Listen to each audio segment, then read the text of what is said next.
En el diplomado estamos planteando un poco el sentido de la espiritualidad itinerante que puede dar sentido a lo que en la iglesia planteamos como misión, ¿no? Misión en los espacios que tenemos, ¿no? De presencia, ¿no? Ya sea presencia pastoral, presencia en diversos espacios, ¿no? Lo que en realidad en la iglesia se denomina como misión. Y de qué manera realmente eso que llamamos misión puede estar inspirada o movida por la espiritualidad, ¿no? Entonces, lo que estoy planteando es mirar, ¿no? Ver de qué manera estamos viviendo la espiritualidad, o sea, en qué niveles estamos viviendo la espiritualidad. Porque todos los seres humanos tenemos necesidad, ¿no? de vivir la espiritualidad, más allá de nuestras confesiones religiosas, sino como seres humanos, como comunidad humana, hay una necesidad de vivir la espiritualidad. Y en el planteamiento que hice, ¿no? Es ver un poco, ¿no? Cómo la espiritualidad a veces es fácilmente manipulable, ¿no? Y hoy estamos asistiendo también a un escenario así, ¿no? Donde no se da la comercialización de las espiritualidades. Y esa comercialización de las espiritualidades tiene que ver, ¿no? con la manipulación, ¿no? de las necesidades, de los sentimientos y los deseos que tiene el ser humano, y que el mercado, ¿no? aprovecha de eso, ¿no? de esas necesidades, ¿no? que tiene el ser humano.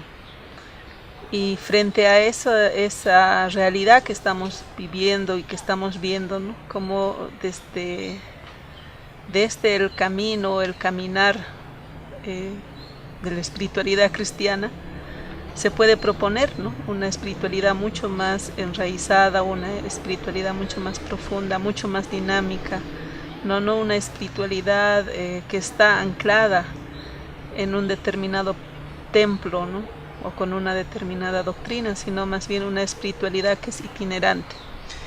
Y ese sentido de la espiritualidad itinerante la rescato de Jesús de Nazaret, ¿no? Entonces Jesús de Nazaret fue un hombre itinerante y él vivió su espiritualidad en el camino. Por eso es que para él será muy importante la experiencia del discipulado del camino. Él no se quedó en el templo en Jerusalén, aunque él era de Galilea. Como buen Galileo él caminó, ¿no? Caminó por muchos pueblos, caminó por muchas ciudades, se encontró en el camino, ¿no? con aquellos que le seguían y que eran parte de su movimiento, hombres y mujeres, ¿no? que vivían igual, ¿no? la invitación de hacer camino, y en ese camino sentir a Dios, ¿no? en los encuentros, en los desencuentros, en los aprendizajes, en los desaprendizajes.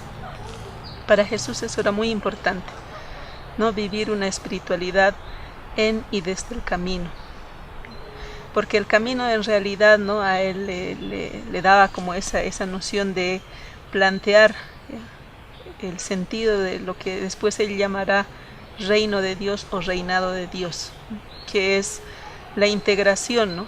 o el deseo de la integración del ser humano. Cuando él plantea el sentido del reino de Dios, lo hace desde ese sentido, ¿no? de presentar a Dios, ¿ya? que es el Dios de los despojados, de los excluidos, de los lisiados, de los considerados pecadores, de toda esa población que para el contexto judío estaba dentro de lo que son los parámetros de la impureza, ¿no? frente a la pureza que era el establecimiento de una religión en Jerusalén, ¿no? la ciudad santa que estaba también en Jerusalén, ¿no? No el reinado de Dios, sino el reinado davídico que era tan querido y deseado, ¿no? por el contexto judío de ese tiempo, ¿no? para poderse sentir el pueblo elegido. Y por lo tanto ese pueblo elegido pues excluía a muchos, ¿no? de esa elección. Y Jesús viene, ¿no? a proponer una espiritualidad itinerante y desde el sentido del reinado de Dios, justamente con esos excluidos, con los excluidos y las excluidas, ¿no? del poder. Y él camina en los márgenes, ¿no? transita, siempre él va a irse hacia la periferia, ¿no? fuera del centro. Jesús no se concibe en Jerusalén, ¿no? Sino se concibe fuera, en el camino, no más allá de todo lo que sería la oficialidad, ¿no? Ya sea cultural o religiosa. Entonces él logra establecer su vida ahí, en el margen. Y eso del margen también para él implicará, ¿no?, el replanteo de su sentir y de qué manera presenta a Dios, ¿no? Bajo la figura, ¿no?, por ejemplo, de un padre diferente, que rompe el estilo patriarcal de su contexto y de su tiempo, ¿no?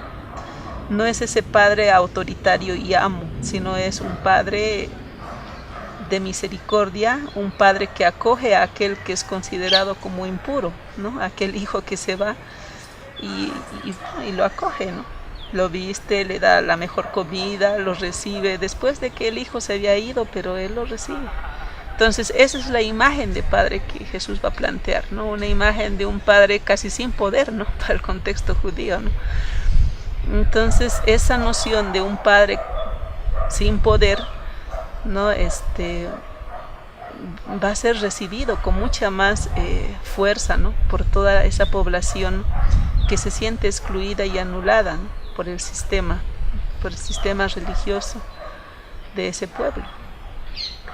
Y en ese contexto, ¿no?, de presentar a ese Dios sin poder, plantea, ¿no?, el reinado de Dios como un banquete en el cual todos son llamados, e interesantemente, ¿no?, los primeros llamados son aquellos que tienen poder. Y posteriormente, como estos no quieren ir al banquete de lo que Jesús va a plantear como, ¿no?, el principio de ese reino de Dios que se quiere vivir, empieza, ¿no?, a convocar a aquellos que están al margen, a aquellos a los cuales su mensaje era dirigido. Y sí, desde ese sentido, pues, ¿no?, la imagen del reinado de Dios va a adquirir así, ¿no?, sentidos así muy dinámicos, ¿no?, muy de orientación. Y es interesante también cuando él plantea, ¿no?, y dice, el reino de Dios es como, ¿no?, el reino de Dios es para los niños. Lo mismo, ¿no?, el tomar esa figura de un niño, un ser sin poder, un ser esclavo, ¿no?, y el reino es para ellos, ¿no?, para ellos, los que no tienen, ¿no?, para los despojados, aquellos que no tienen la dignidad correspondiente, ¿no? Y eso me parece importante, ¿no?, recordar de qué manera también, ¿no?, la espiritualidad cristiana hoy se está planteando justamente esa dimensión, ¿no?, de esa espiritualidad itinerante que está en el camino, que está saliendo constantemente a los márgenes y que está rompiendo los centros de poder, ¿no? De algún modo, pues, rompiendo esos centros de poder que se presentan como hegemónicos, como únicos y que dominan y someten. Y desde ese sentido de la espiritualidad del poder voy a hacer como un puente, ¿no?, de diálogo con esas otras espiritualidades, porque yo siento que estamos en tiempos en que si nos planteamos una espiritualidad itinerante, es el mismo camino que nos va a llevar a encontrar o a encontrarnos con esas otras espiritualidades. Y en ese mismo camino también rescataremos o nos empujaremos, ¿no?, hacia el diálogo. Y eso es importante, ¿no?, el diálogo desde las espiritualidades. ¿Para qué? Para que cada espiritualidad también, ¿no?, se enriquezca desde ese encuentro, ¿no? Porque así Jesús en el camino se enriquecía, ¿no?, y él mismo, pues, ¿no?, iba creciendo, ¿no?, en su espiritualidad, en su deseo de querer plantear, ¿no es cierto?, una sociedad diferente, una visión de Dios diferente, ¿no?, una vida mucho más en paz, que para el contexto judío es el shalom, ¿no?, que el shalom no es simplemente la paz, ¿no?, externa, tiene que ver la paz, ¿no?, relacional, ¿no?, esa paz que nos puede otorgar el estar bien con uno mismo, el estar bien con los otros, el estar bien con el entorno en el que estamos, ¿no?, el estar bien con la naturaleza en la que habitamos, ¿no? Entonces el shalom implica eso, ¿no?, la integridad total, ¿no?, la integridad total. Y yo siento que muy de fondo, detrás de lo que Jesús plantea con el reino de Dios es eso, ¿no?, justamente el shalom, y que en nuestros contextos andinos puede dialogar con ese planteamiento, la perspectiva que hoy tenemos del buen vivir, ¿no? Del Sumak Kawsay y del Sumak Kamaña, ¿no? Que de fondo también tienen ese sentido, ¿no es cierto?, de la comunitariedad, de la interrelación, el sentido de la búsqueda de la armonía, del equilibrio. Y yo siento que hay eso, ¿no? Que hay muchos deseos, ¿no? Hay muchos sueños que nos pueden vincular, ¿no?, entre espiritualidades, ¿no? Rompiendo un poquito, ¿no?, esos nuestros prejuicios religiosos que tenemos a veces de unos con otros, ¿no? A veces de desvalorizarnos, ¿no?, y de querernos siempre ver como importantes, ¿no?, o como superiores frente a los otros. Yo siento que la invitación de una espiritualidad itinerante en el camino en estos tiempos es necesaria, ¿no?